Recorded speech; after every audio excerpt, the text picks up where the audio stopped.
Thank you, Mike. So for those of you that weren't here in the earlier meeting, I'm Robin. This is Amanda, and we're with the, well, I'm just going to R-Saves. And Yes. yeah, I can't. I mean, because I'll do ID high, and they're just like, what? And I'm like, well, it's IDHI, so it's ID high. So, and it makes no difference to anybody else except it's R-Save. So that's what you guys know us as. So that's what I'm going to use. So from this perspective, I think that one's dead.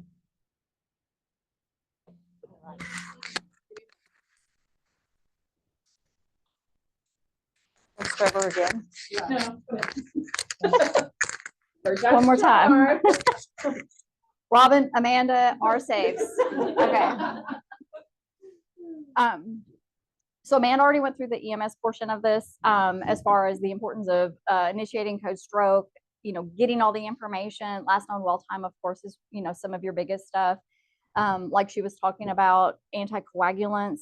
One of the big key things that I always try to tell the nurses is that, when they come in, so I know you kind of referred to being detectives. I always say you guys have got to be detectives because, they come in, they've got Eliquis on their list. When was the last time you took it? So those are some, important things, but we're going to I regress. We're going to kind of go back to the beginning. Intake sheet. These are sheets that we provide you guys to give you the pertinent information that the neurologist actually needs to know. At the top, it's pretty much name, date of birth. They're going to want a callback number to your facility in case our video support staff has trouble connecting. You're going to want to know whether or not you're on your primary cart or your backup cart. That's real important for HIPAA purposes because if they connect into the wrong room, which happens occasionally, we don't want to interfere with, something else, another treatment that's going on for another patient. The information between the two stars, that's really going to be your primary information.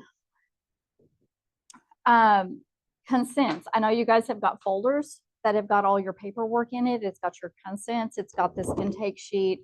It's got your order sets as far as administering the tenecteplase. Those are going to be your best friends. That they've got they should have everything in them that you need. You guys do a box, right? That has all your medication and supplies and stuff. Setting up your room, kind of like this, you're going to have the cart right at the foot of the bed. And the reason being is that most people are like, well, what does it matter if it's just, a little bit over here to the side? The problem is for viewing for the neurologist, if it's sitting here to the side, they're not going to be able to see the full left-hand side of the patient's face. And of course, the neurologists, they're already at a disadvantage because they're trying to do this through telemedicine. So what is directly in front of that cart is exactly what the neurologist sees. They don't have the ability to kind of, lean left or right, so that they can view that. So room setup is extremely important. Having all of the supplies, like I said, I know you guys have got folders with all the pertinent information in it. You've got your tackle boxes that have got your medications and everything in that. We actually don't have the tackle boxes anymore. Oh, okay. Okay. I had all the, no, they aren't here to talk about it. Just that's the last stroke we had, they pulled that out. They're just in your Pyxis. Okay. Okay, so I was wrong. That's okay. All right. I live with misinformation. As far as the nurses go, the information they're going to ask you for the information between the two stars when the medic in the call center or the physician call center nurse actually connects on camera.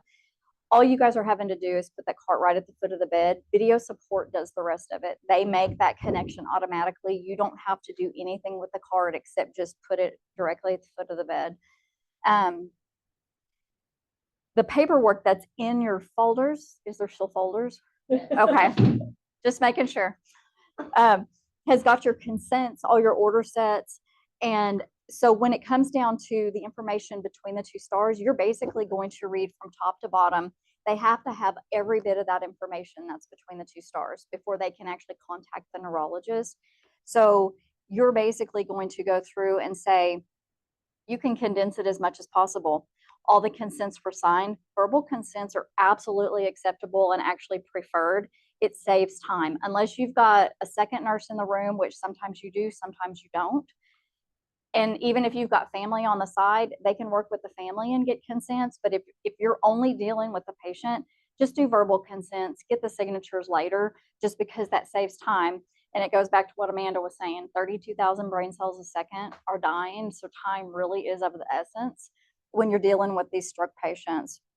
We added on here medications reviewed and medical history reviewed. We really, really need you to actually look at that. A lot of times we're still seeing the neurologist connecting on camera. You're giving them a brief history. They want to know what their medical history is. And we're, constantly seeing, hey, what kind of problems do you have?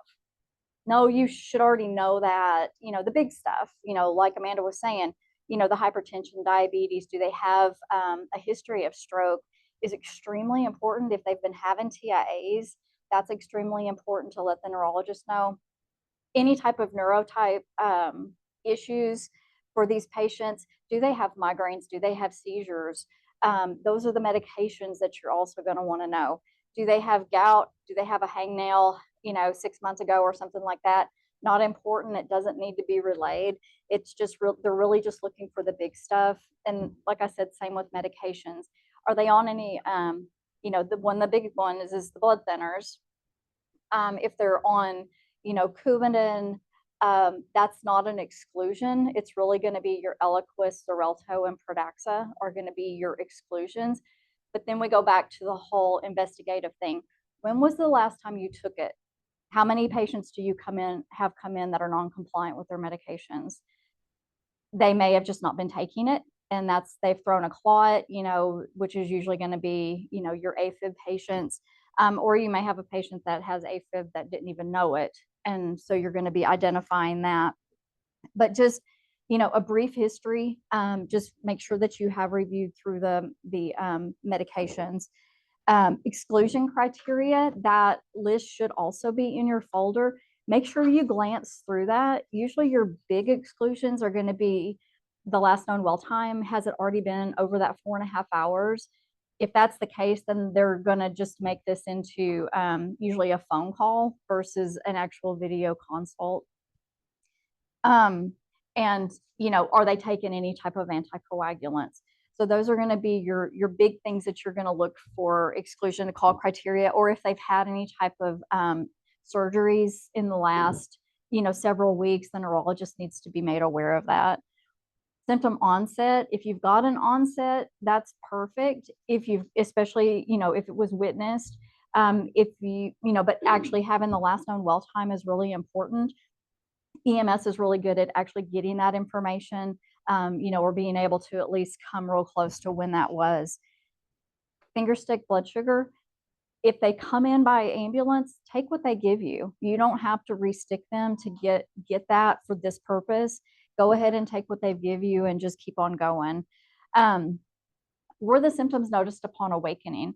That's usually, especially when they're coming from like the nursing homes and stuff, getting enough information from the staff at the nursing homes is hard sometimes, because, you're checking with, environmental, you're checking with nutrition, you're checking with, between the aides and the nurses, who saw them last. And that may take a little bit of time, but it's really important because if they cannot determine that last known well time, they're definitely not going to give the medication.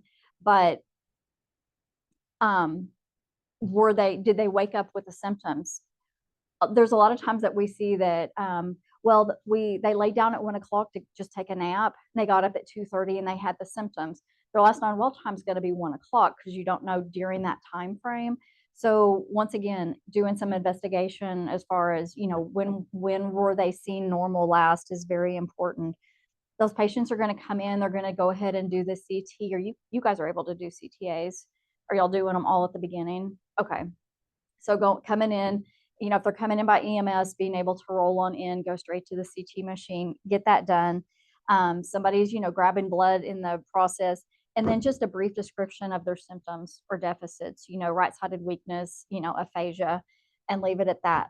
At that point, the call center is going to mute you guys. So if you need to gather your supplies, if you need to set up your room,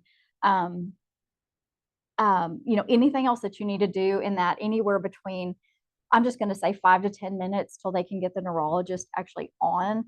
You've got a little bit of time there. When the neurologist comes on, they're just going to go ahead and introduce the patient, give them the name and date of birth.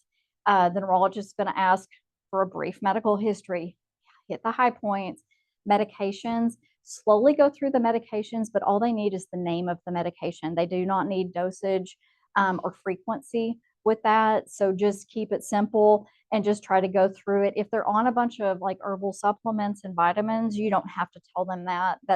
They're looking for your anticoagulants, your hypertension, any type of neurotype, medications is what they're actually looking for with that. So have I talked fast enough? Have I lost anybody? Any questions so far as this goes? So who's done a consult? Who's done a live consult doing the exam and stuff before? Nope. All right. So we have this handy dandy little, we call them flip cards. This has got all of the information that you're going to need. It hits highlights. We tried our best to literally highlight to give you quick reminders during the exam. We know that you're moving fast. We know that, being on camera unnerves a lot of people. So we've tried to just make this as absolutely simple as possible. Just for your knowledge, we do go back. They are recorded, but they're only recorded because I'm the only one that's going to ever look at them. Unless there's like some huge snafu, I'm going to look at them. They get deleted. They do not go into patients' charts. And the only reason that I look at them is just to give you guys feedback, just for process improvement. So I know it's still kind of unnerving. All of our doctors are extremely nice. We have one that she's extremely nice, but she also knows the urgency of the consults. She was a nurse, and that's Dr. Trimwell out of Fayetteville. She's very passionate about her stroke patients. And so she is going to be one of yours that will even jump ahead, because if she's seeing deficits and she's looking at the CTs and stuff, and she's like, I know, usually I say by the 4th exam, she already knows. And so she may go ahead and jump ahead. So just being familiar with, the exam and stuff will benefit you, just so that you're not, in a panic. But we're just going to go through the exam. Stop me and ask questions. I'll try to give you some ideas on things that the neurologist might stop and ask you. But if it's not on here, you're not required to do it. So, but I'm just going to show you a few things that they might ask you to do, just so that you're not, like, I have no idea what you're talking about. So, but like I said, if you have any questions, just go ahead and stop me. And this is extremely informal, and I want you guys to be as comfortable as possible. What did I do? Very informal, very informal. Okay. I didn't know my deficits. Your deficits. We're going to, well, you have to have aphasia. You have to have aphasia so that you'll be quiet. So, I'm just kidding. Just kidding. We'll say right-sided weakness, arm and leg, and speech difficulties. How about that? You're in character. Are you gonna lean? No, please don't lean. Got one. You got one. Okay. This first part of it, if you guys have looked at this, and hopefully you guys have done the Learn on Demand training, which is just online. And if not, then 10 lashes to your superiors. So, level of consciousness, these are just commands and questions. So you don't want to actually ask these as questions, because you know how you always get your patients and stuff, can you tell me what month it is? Yeah. You want to make them commands. You don't want to ask them questions. Yeah. So what month is it? How old are you? 32. Are you really? Okay. Close your eyes. Open your eyes. make a fist, open your fist. Okay, that's it. And every one of those are highlighted on here. They do not have to make a fist with both hands because, once again, it's just testing level of consciousness. Can they follow commands? So at this point, it actually says patient faces camera in bright yellow. No glasses if they have glasses, just because there's a lot of times there's a glare with the lights in the ER, and that makes it real difficult for the neurologist to be able to see. So I'm going to tell her to face the camera, and I want you to follow the tip of my finger with your eyes only, but don't move your head. Then you get to put down your cards. You get to remind them, I want you to not move your head, just follow with your eyes only. All the neurologist is looking for is, can their eyes cross midline? They don't have to do the up and down. They don't have to do the diagonal. They're trying to see, do they have any type of neglect? Do they have a gaze? Can their eyes actually just cross midline? So it's as simple as that. So it literally takes about 5 seconds. The next one is a little bit more confusing. It's visual fields, and we have tried to make this as simplified as possible. So I want you to look at my nose, okay? And I want you to point to where you see my fingers wiggling and not laugh.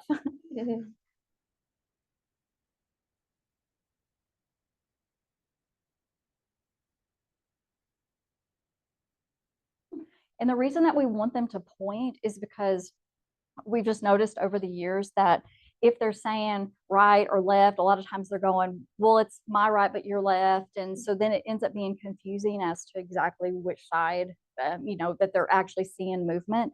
And the purpose of actually testing, you're going to be wiggling, fingers on one side, the other side, and both sides together. And the purpose of the both sides together is that if you've got somebody that does have visual deficits, that they may be able to see each one individually, but they may not be able to see them both wiggle together.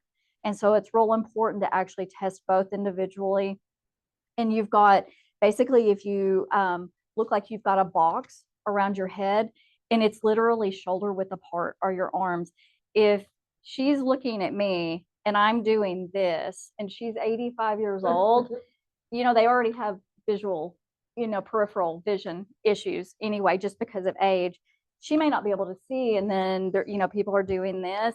So we've tried to simplify it. So it's a box, your arms like a field goal post, like football. You're just going to you've got your upper fields, and then if you just drop your hand straight down, repeat it down here in the lower fields, then you're good to go. If you've got somebody that does have visual deficits, or they're not following commands, you already know you've got somebody having a big stroke.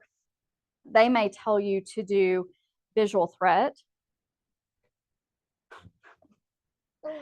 Y'all, please don't touch these people's eyes. I can't tell you how many times I've seen people that don't know how to do visual threat, and they're like, pink. And to watch it on video, it's horrifying, because I'm like, no, don't do that. Don't do that. My family thinks I'm absolutely crazy because I talk to my monitor. And of course, at this point, it's way too late.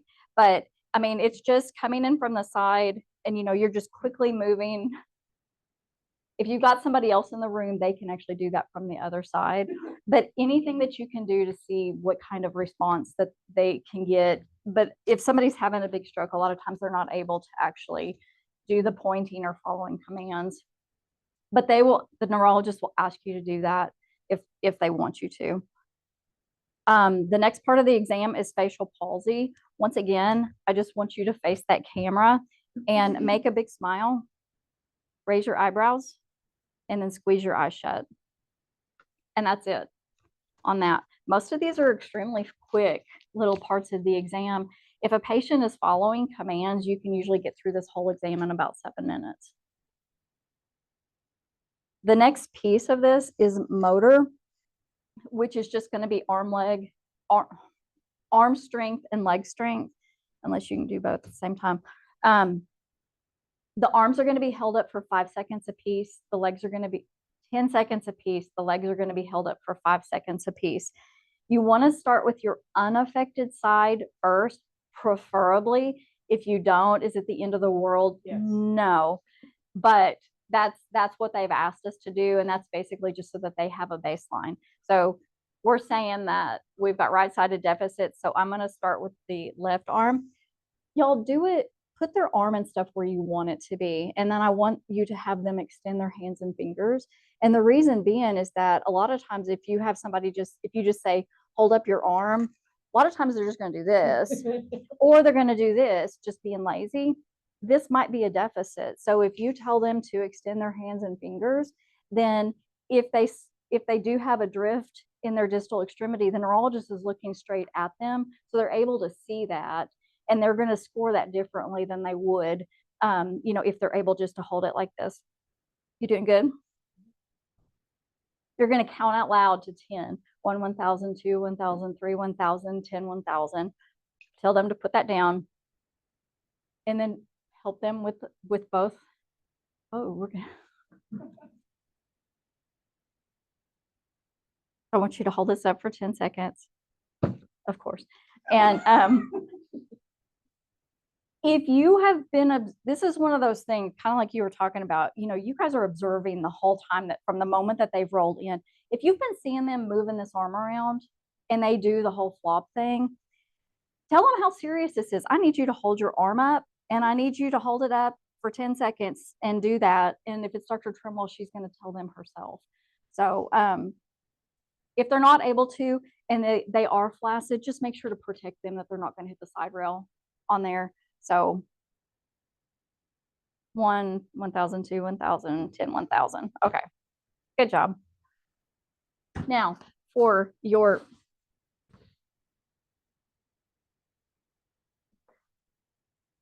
older patients, especially if you've known somebody, I'm older than you, so hush.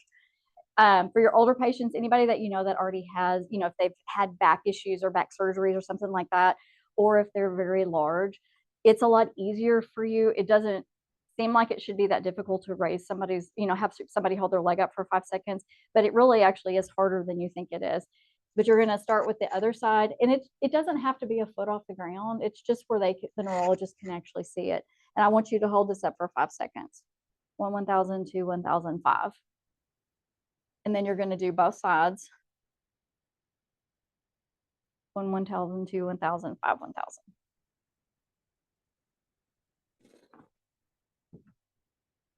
You want them sitting up as much as possible. And that's one thing I didn't really say much about regarding setting up the room. And the reason being is that you want to give the neurologist the best opportunity to assess these people. It's really difficult if, and we can try to, I can show you some visuals of some patients and stuff.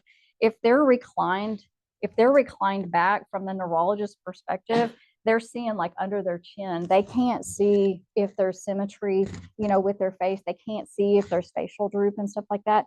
So the higher up that you can sit them so that they're looking directly into the face of the neurologist, the better that you're going to be.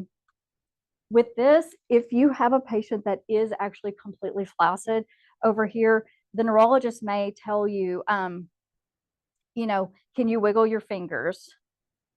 Nothing. Can you shrug your shoulder at all? They may tell you to take your pen and do, oh, now you move. They may tell you to, I'm moving. Take your pen and do nail bed pressure, and just, see if they withdraw at all. The neurologists are going to score that differently than if they're not responding to anything at all. And it would be the same thing with the feet. They would see, can they wiggle their toes? Can they move their leg at all? And then sometimes they will actually ask you, Dr. Trimwell is really the only one that I've ever seen. Just tell you to put their foot flat on the bed and then let go. If you've got your side rail up, just make sure that their leg is protected. If their leg just flops over, then they're going to score that differently than if they're able to actually hold it in place, while their foot is flat on the bed. If they don't ask you to do that, it's not necessary for you to do it.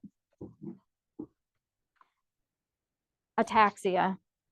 This one's just usually harder to explain, but we're going to try to make this as simple as possible. So I want you to take this finger. I want you to touch my finger. Now I want you to touch your nose and touch my finger and touch your nose and touch my finger and touch your nose. Do you see how she's having to completely fully extend her arm? If she was touching my finger here, she's got a lot more muscle control when it's close to her body than she does if she's actually reaching out here to touch my finger. When the arm is fully extended, that's where you're usually going to see your ataxia if that's one of their problems, which would be over here. So you take your finger and touch my finger. Now touch your nose. If they have glasses at this point, it might be good to put them actually back on because we've seen some eyes poked, you know, unfortunately. And then touch my finger and touch your nose. And so you're going to do that in 3 different spots. You're going to do middle of the bed, the left side of the bed, and then the right side of the bed, both hands, and you can put them down.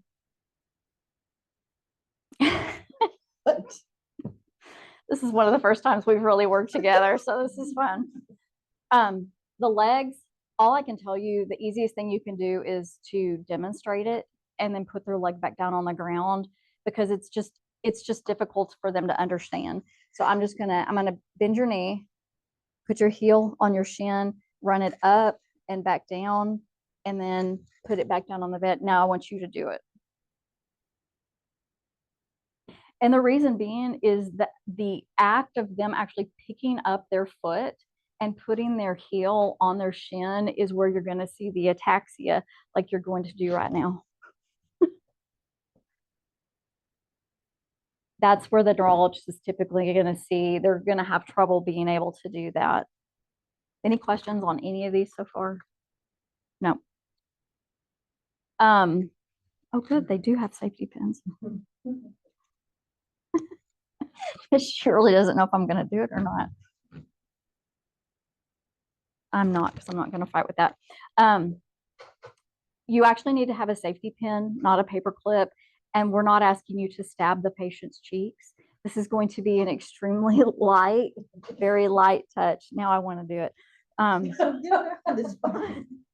But you're just going to lightly touch 3 times on both sides of the cheeks, the forearms and the legs. You want to do it on skin though. But we're not looking for drawing blood or anything like that. So I'm going to touch your cheeks, your arms, and your legs, and I want you to tell me if it feels the same. Is it same? What's different? Darker on the left. Okay. I'm not going to pull their pants up, but I'm going to do this on skin. That's okay. No. What's different? Can't feel it over here. You can't feel it over here. Y'all don't do bony prominences. Please don't do foreheads. I fought with a guy at one of the hospitals for like a year, and every time, please do not poke them on their forehead. Please do not poke them on their forehead. Don't, you know, don't do the tops of the feet, the tops of the hands. You know, just do the meaty parts. You know, your cheeks, you know, the fatty parts of the arms and legs and stuff, because that hurts. And all you want to do is ask them, does it feel the same? And it says it on here. Ask the patient, does it feel the same? And then if it is not the same, how is it different? And the reason being is if you're asking somebody, does it feel the same or different? Technically, you're asking 2 questions. Yeah. If somebody is having a stroke, on a larger stroke, they are not going to be able to process what does that mean. So if you ask them one question, you know, most of the time they're able to figure that out, but it's more confusing to them if you're trying to ask 2 questions. Now we have these new handy dandy language cards, and you guys are going to hand them to the patients because we want them to hold them. And the reason that we want them to hold them is because if they're actually having visual issues, they may actually hold them over to one side. And that's something that the neurologist is actually looking for. And if they wear glasses, then, you know, they can at least put it where it's maybe a little bit more comfortable. On the first page, mine's a little bit bigger. On the first page, it's just got objects. And if we just point to the object and ask them, what are you pointing to? If for some reason they are having speech issues, but a lot of times, even though they may not be able to talk, they can understand what you're asking. So if that's the case, you can always say, point to the bucket, point to the bicycle, bless you, point to the cloud. Otherwise, I'm just going to say, tell me what this is. I said, cloud, stoplight, rat. Leaf, bridge. You want to tell your patients to also speak up, because the microphone, the speaker, and the camera are all on the sound bar at the very top of y'all's carts. So if you've got somebody that's speaking really, really quietly, just try to encourage them to speak up. The other side of this is just a picture that you're going to ask them to describe. So can you tell me what's going on in the picture? Somebody painting, falling off a ladder, dog chasing the mouse, car crash outside. Now you guys get those patients and stuff that are just chatty Cathy's, and they want to identify every little thing that they see in this picture. This picture is actually divided into 4 quadrants. There's an activity going on in each one of the quadrants. So if you see that they've identified something in each one of the quadrants, just say, okay, that's perfect. And then just keep on going. Okay. And then can you read these sentences to me? I don't know how to read. Okay, you get somebody that's illiterate, or they're actually having visual problems and they can't see that. So I'm going to I want you to repeat after me. You know how, You know how, down to earth, down to earth, I got home from work, I got home from work, near the table in the dining room. near the table in the dining room. They heard him speak on the radio last night. They heard him speak on the radio last night. Yep. And then on the other side is just some words. Oh, no, you can't. No, go ahead and read those. Mama, tip top, Huckleberry, baseball player, caterpillar. But that is, because sometimes you're going to have somebody that's they just got visual deficits, or, they may be blind. If that's the case, when it comes to things like the visual fields or the wiggle of the fingers and stuff, if that's already an existing issue, the neurologist just needs to, know that, and then, they'll go ahead and skip certain parts of it because they know that they're not going to be able to participate in that. And the last step, it's extinction. So, and it has on here, patient to close eyes. It's the only part of the exam that the patient has to close their eyes. All right, so I want you to close your eyes, and I'm going to touch you lightly on the cheeks, the forearms, and your legs. And I want you to tell me if you feel right, left, or both. Left, right, oh, oh, right, left, oh, left, right. Now, y'all, don't do this or this or this. So the pin prick, the safety pin, that's giving the neurologist the ability to assess if they can feel sharp touches. This is a one simple light touch on each side of the cheeks, and then both together, and then each side of the arms and the legs. If you guys have got male nurses, I always recommend make sure that the male nurses explain, especially if it's a female patient, on where they're going to be touching them, because I have actually seen a male nurse say, hey, I'm going to touch you and I want you to tell me where I'm touching you. And, it was an older lady and she didn't really like that a whole lot. So, just unfortunately, be aware of, how you say things. So that's the exam. Anybody have questions on the exam piece of it? No. So who's given tenecteplase? You're special. No. So do y'all have your like your weight stuff? Is that all in your folders and stuff too? There was ones in there, but I think I kind of shifted out of some of the folders. But They don't. I'm gonna say, I know there's some in the cabinet. So, What? I thought it was in the back of the card. well, it's not on this. Do y'all have them in the ER with their, Card, like oh, on In the the card? cards, yeah, on those. I think it was in the back. We've got Mhm. these that I can send you, or I can bring you either one that can be made into a flip card that can be actually put at the back of your flip cards. And it basically just has the how to mix it and then the scale, the different weight-based administration scale. So remind me and I'll do that. Once you get done with the exam, they're going to want to speak with your ED physician, the neurologist is. And the one thing I do want to remind you guys is even if the neurologist recommends the tenecteplase and your ED physician doesn't agree, that's okay. This is a consult. If they have other pertinent information about the patient that they've identified and they want to talk on the phone, they can step aside. The call center can connect them on the phone, to your nurse's station, or whatever. But just remember, I mean, the ED physician has the final say in this. So if there's not an agreement, just know that the final call, because this, I mean, it's truly a neurology consult, and I just want to make sure, because there's been some times when the ED physicians weren't quite in agreement but didn't realize that they could actually kind of counter that and stuff.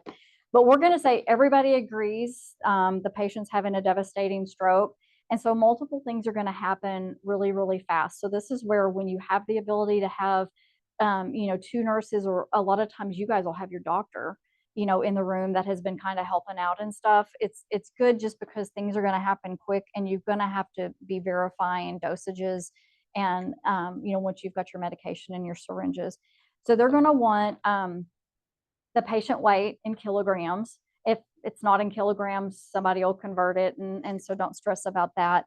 But you guys, we need an accurate weight. We need a weight from that day, not, they went to the doctor 6 months ago and that's what's in their chart, or they came to the hospital 6 months ago.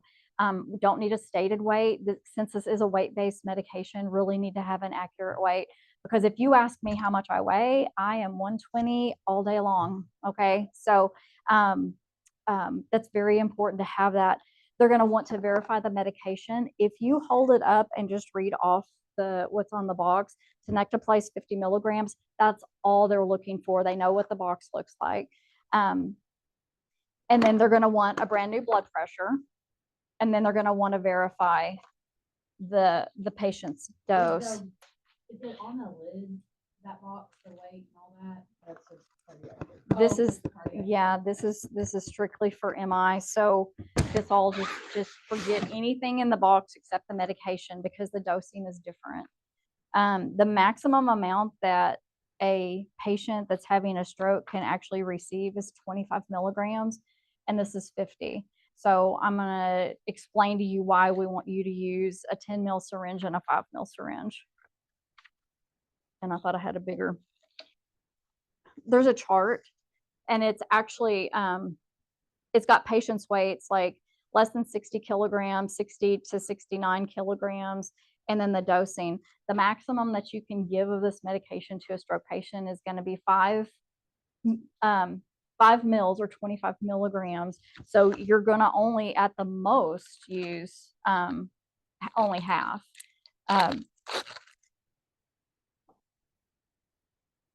So you've got your sterile water for injection. There's 10 mils of sterile water, and then you've got your powder. So y'all don't have the kits anymore with the syringes and all that stuff? So, no.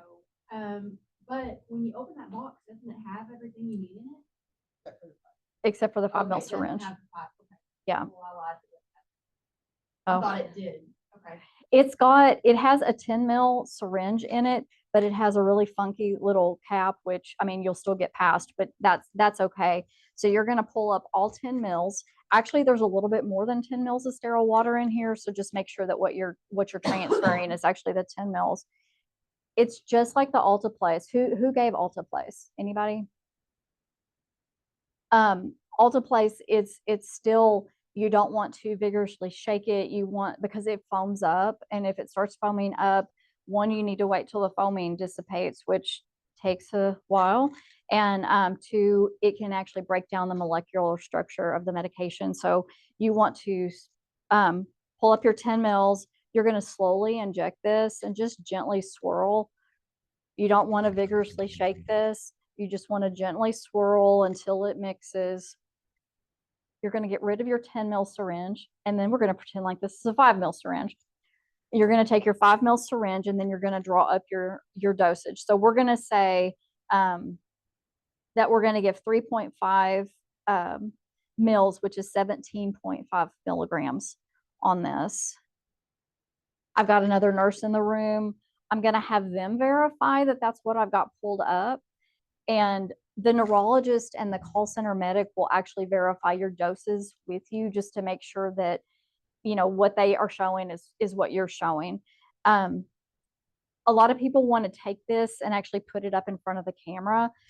The cameras can't zoom in very fast for us to be able to actually visualize that. So you want to, you know, your doctor, another nurse, or whatever, you want to go ahead and verify with somebody else. You need to have 2 normal saline flushes, 2 10 mils. You're going to flush with the IV first. And one of the big reasons that you want to flush the IV, even if you've not just immediately given anything, is that Tenecteplase is not dextrose compatible. So if they've had anything from EMS, you know, if they came in and they've been treating anything with blood sugar related, then you want to flush that. And then you're going to give your medication over 5 seconds. And once you start pushing that medication, call out whatever time is in your hospital, because that's the time that gets documented in the chart on our side. That's going to be your door to needle time. And the standards are actually getting that less than 60 minutes is the American Stroke. And what our goals are is to get door to needle in less than 60 minutes.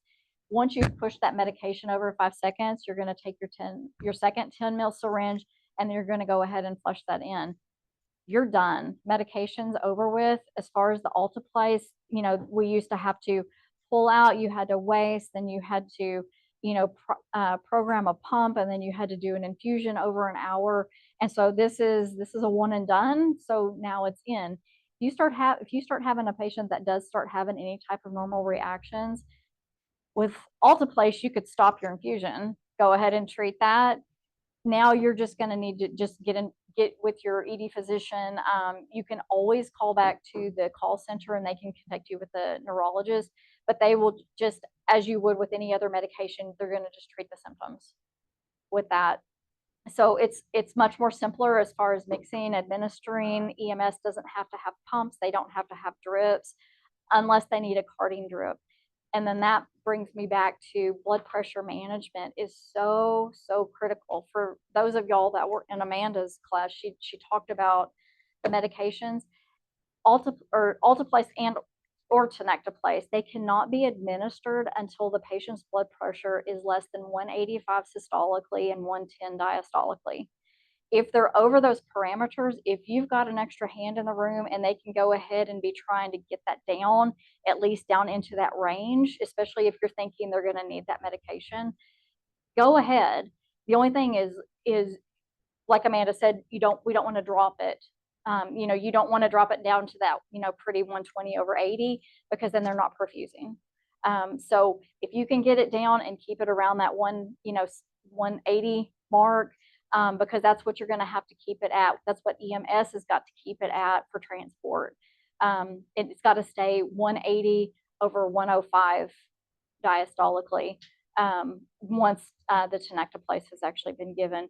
So blood pressure management is extremely important, and it's extremely important to send those order sets with EMS for their transport if they don't already have them. Some are, from what I've understood, some are actually going ahead and putting them on their ambulances, and then some I think are, you know, just having to be handed. Either one's fine. You get laminated copy of the order set or whatever. The biggest thing is for those companies that don't carry an antihypertensive medicine, they're the ones that really need this to go with them because they don't have a protocol for their service to treat blood pressures. So then these patients are just being transported. And if they get hypertensive, they get hypertensive, nothing they can do about them. So Can the hospital go ahead and send like a labetalol or something, if they knew?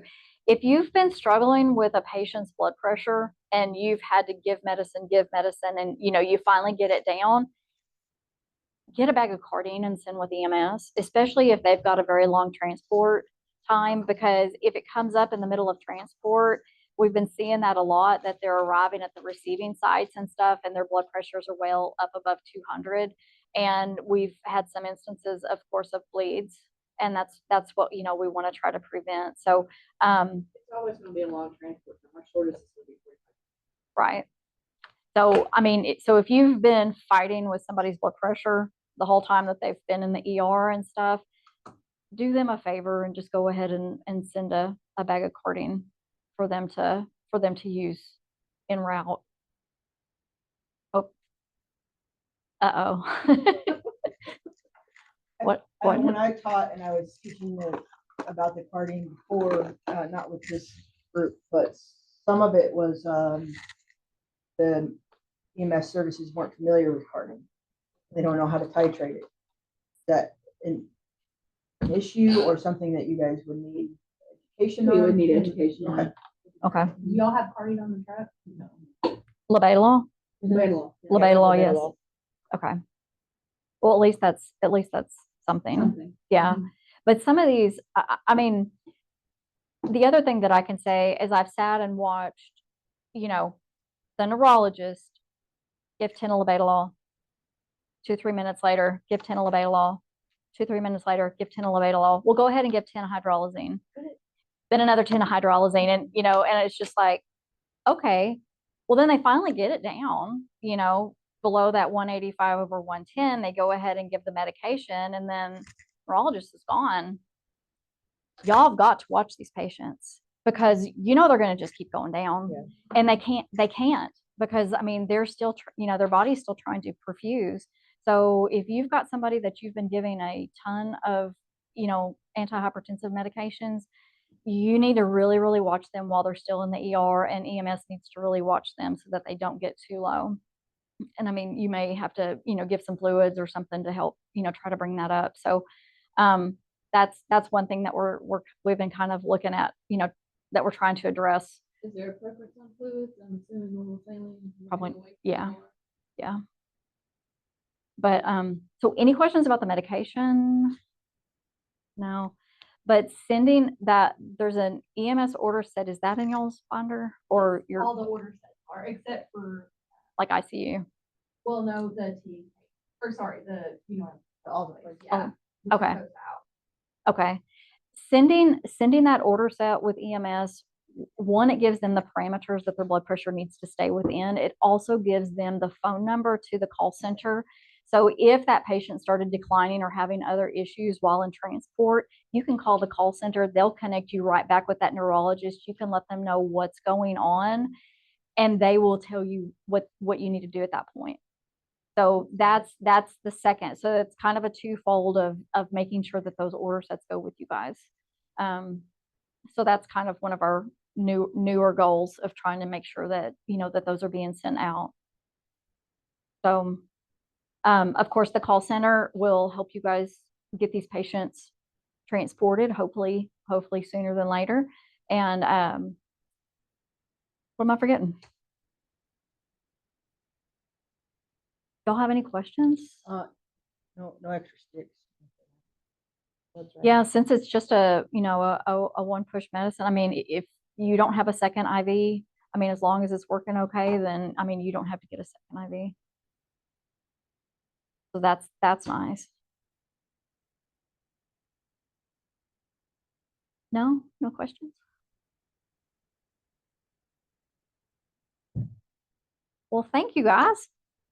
Thank you. Thank There's you for there's coming. new faces. Any questions out there in Zoom land? Didn't fit to the camera, of the little camera, yeah. Thought it was there. No, I don't bother me now. None. None.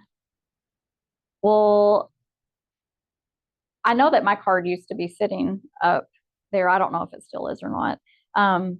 I don't mind if you guys ever want to do mocks and stuff.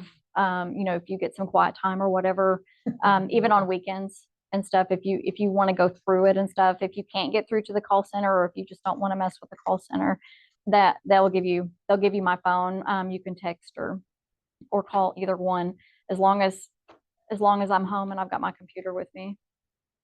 Though I've done it on the side of the road too. So I mean, just call, and it's not that big of a deal. It really doesn't take that long to go through. But if you do have any questions, they're both really good at this. Erica and Sarah is who I'm pointing at.